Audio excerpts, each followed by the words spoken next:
আসসালামু আলাইকুম। তো কেমন আছেন আপনারা? আশা করি আল্লাহর রহমতে অনেকটাই ভালো আছেন। আল্লাহর রহমতে আর আপনাদের ভালোবাসায় আমি অনেকটাই ভালো আছি।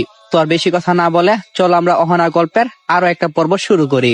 অন্যদিকে গ্রামের সরু গলির পাশ দিয়ে ধান খেতে আসতেই মুরের সাথে দেখা হয় রুস্তম, মানে অহনার বাবার। রুস্তম সালাম দিতেই লোকটা থামে, সবার দিকে তাকিয়ে বলল, রুস্তম যে, কেমন আছো? রুস্তম বলল, আপনাদের দোহাই ভালো আছি। মুরল বলল, এরা কারা? এলাকায় নতুন আসছে মনে হয়। রুস্তম গলা নামিয়ে নরম কণ্ঠে বলল, শহর থেকে এসেছে আমার মেয়ের সকল বন্ধু। মুরল বলল, মেয়ে কই? তাকে তো অনেকদিন ধরে দেখি না, কলেজে পড়ে নাকি? রুস্তম পিছন থেকে টেনে অহনাকে সামনে দাঁড় করালো। এই যে আমার মেয়ে অহনা। অনেকদিন পর গ্রামে পা রাখলো, শহরে পড়ে। অহনা সালাম দিল মুরুলকে। সালাম নেই মুরুল অহনাকে খুঁটিয়ে খুঁটিয়ে দেখে আর বলল, মেয়ে তো অনেক বড় হয়ে গেছে, তা তুমি কিছু ভেবেছ? রুস্তম বলল, এখনো ভাবা হয়নি, কারণ ওর মা মারা গেছে কিছুদিন হয়েছে, তাই মেয়েটাকে আর চাপ দিতে চাই না। কথাটা শুনে মুরুল বলল, এখনো ভাবা হয়নি? তা বিষয়টা আমি ভাববো। আচ্ছা রুস্তম, এখন আসি, আবার দেখা হবে। অহনা রুস্তমের দিকে তাকালো আর বলল, বাবা, লোকটা তোমাকে কি ভাবতে বলছে? রুস্তম বলল, কিছু না, চল তুই। অহনা আবারও পিছনে চলে আসে। মাহমুদের মুখটা লাল হয়ে আছে। অহনা তুড়ি বাজিয়ে জিজ্ঞাসা করে, কি হলো, কি ভাবছো?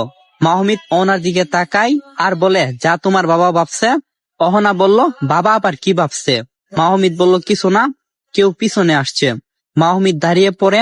অহনা সবার সাথে তাল মিলিয়ে তাদেরকে চারদিক দেখায়। পিছন থেকে মতিকে দেখে মাহমুদ বাবার চেষ্টা করে তাকে চিনে কিনা। না, চিনেনি, কখনো দেখিনি। অহনা পিছনে তাকাতেই লোকটা কেমন লুকিয়ে পড়ছে। মাহমুদ ভেবে পায় না লোকটা এমন করছে কেন। অহনাকে গিয়ে বলল। অহনা থেমে যায়, সবাই অনেকটা সামনে চলে যায়।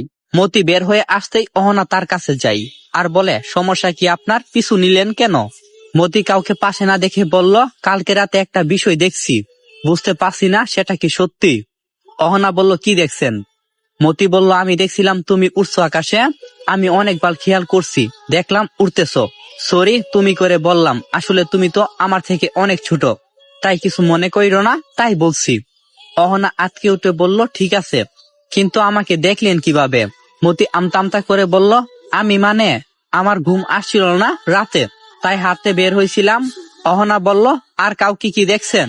মতি বলল, তুমি একা, কিন্তু এটা বুঝতে পারছি না কিভাবে উঠছিলে তুমি। অহনা যেন হাফ ছেড়ে বাঁচলো, বলল, আপনি ভুল দেখছেন, মানুষ কখনো উড়তে পারে নাকি? মতি বলল, আমি ঠিক দেখছি। এবার তুমি আমাকে সত্যিটা বলবে, কিভাবে তুমি পারলে? আমাকে বলো, না হয় তোমার খারাপ হয়ে যাবে। অহনা বলল, এমন কিছুই হয়নি। আপনি কাকে দেখে আমাকে ভাবছেন কে জানে? আপনি চোখে 2 চামচ বেশি দেখেন। আমাকে যেতে দেন ভাই। মতি বলল, আমি জানি তুমি মিথ্যা বলছো, আমি জেনেই ছাড়বো কিভাবে তুমি এই শক্তি পেলে। এবার দেখো আমি কি করি। অহনা বলল, কি করবেন? কিডন্যাপ করবেন? মতি বলল, দরকার নেই, কিন্তু দরকার হলে সেটাই করব। আমাকে যে জানতেই হবে। অহনা চলে যেতেই মতি তার হাত চেপে ধরে, সত্যিটা বলে যাও। আমি জানি আমি কখনো ভুল দেখতে পারি না। আমি একা নই, আরো অনেকে দেখছে। আমি না হই ভুল দেখলাম, সবাই কি ভুল দেখবে?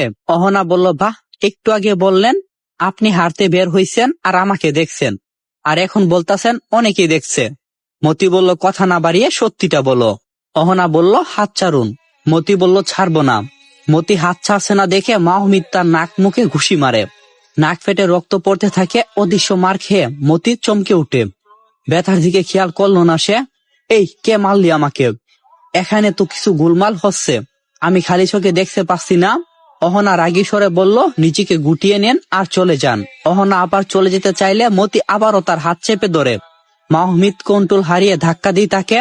মতি আবার কিছুটা ভয় পেল, কিছু বলতে যাবে তখনই ময়না ডাকলো অহনাকে। পিছনে পড়ে যাওয়ায় সবাই ফিরে এলো। মতির এমন হাল দেখে রুস্তম জানতে চায় কি হয়েছে। মতি কোনো কথা না বলে সেই স্থান ত্যাগ করে, আর এদিকে অহনা দায়সারা হয়ে দাঁড়িয়ে থাকে। মতিকে নিয়ে ভাবছে সে, বই পাচ্ছে, এটা ভেবেছে একদিন বিষয়টা সবাই জানবে খুব শীঘ্রই। ময়না ওর কাঁধে হাত রেখে জাকি দিতেই অহনার হুঁশ ফিরে। সবার সাথে আবারও চলতে শুরু করে। দুপুর হতেই সবাই ফিরে আসে বাড়িতে। ফ্রেশ হয়ে খাবার খেয়ে নেই সবাই। বাড়িতে মাত্র 3টা রুম। এক রুমে অহনার বাবা থাকে, বাকি 2টাই অহনা আর তার বন্ধুরা। ছেলেদের জন্য একটা রুম, মেয়েদের জন্য একটা। বিকালে সবাই শুয়ে আছে। ইরার রুমি দিনের তোলা ছবিগুলো স্ক্রল করে দেখছে। অহনা মইনার পাশে কোমর জড়িয়ে ধরে আছে। ইরা আর রুমির ছবি তোলা দেখে মাহমিদ বলল, মেয়েরা এত ছবি তুলে কি পাই? অহনা হেসে বলল, শান্তি। মাহমিদ বলল, আর কিছুতে কি শান্তি নাই? অহনা বলল, এত প্রশ্ন করো কেন? যেটা বুঝে না সেটা নিয়ে কোনো কথা বলবে না। মাহমিদ চুপ হয়ে যায় অহনার ধমকে। কি করা শাসন রে বাবা, যদি আমার জীবনে কেউ আসতো। তো বেশি কথা না কইয়া গল্পটা কন্টিনিউ করি। মাহমিদ চুপ হয়ে যায় কিছুক্ষণ পর আবারও বলল, মন খারাপ? অহনা ফিসফিস করে বলল, তোমার কি তাতে? কথা বলো না বেশি, সবাই এমনিতে আমাকে পাগল মনে করে। মাহমিদ বলল, তাহলে বাইরে চলে যাব নাকি? অহনা বলল, না। মাহমিদ বলল, আচ্ছা তুমি কেন ছবি তুললে না? অহনা বলল, আমার ভালো লাগে না। মাহমিদ বলল, কেন? তোমার কি শান্তি পেতে ইচ্ছে করে না? অহনা বলল, সবার ভালো লাগা এক না, মেয়েদের স্বভাব অনেক ছবি তোলা, কিন্তু আমার না। মাহমিদ একটু মুস্কি এসে বলল, তাহলে তুমি কি মেয়ে না? অহনা বলল, এই ফাজি ফুলা বেশি কথা কই।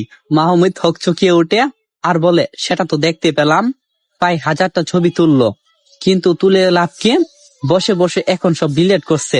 কিছুক্ষণ পর সেখান থেকে 5টা ছবি অবশিষ্ট থাকবে শুধু। অহনা বলল, কি বলতে চাও? মাহমিদ বলল, তেমন কিছু না, আসলে ছবিগুলা যখন ডিলিটই করবে তাহলে তোলার কি দরকার? অহনা বলল, সেটা ওদের ব্যাপার। মইনা উঠে বলল, আপা তুমি কার সাথে কথা বলছো? অহনা মাহমিদের দিকে তাকিয়ে চোখ রাঙাই। মাহমিদ বের হয়ে যায় ঘর থেকে। অহনা বলল মনে মনে, উফ, হাফ ছেড়ে বাঁচলাম।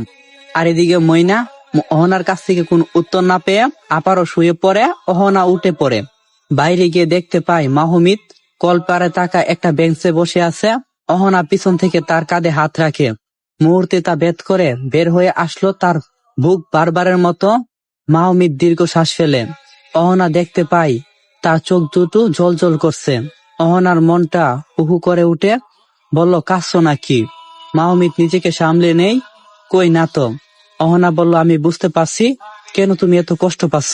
মাহমিদ বলল, একদম না, বেশি ভাবছ। অহনা বলল, আমি ভুল বলিনি, তোমার চোখ পড়তে পারি আমি।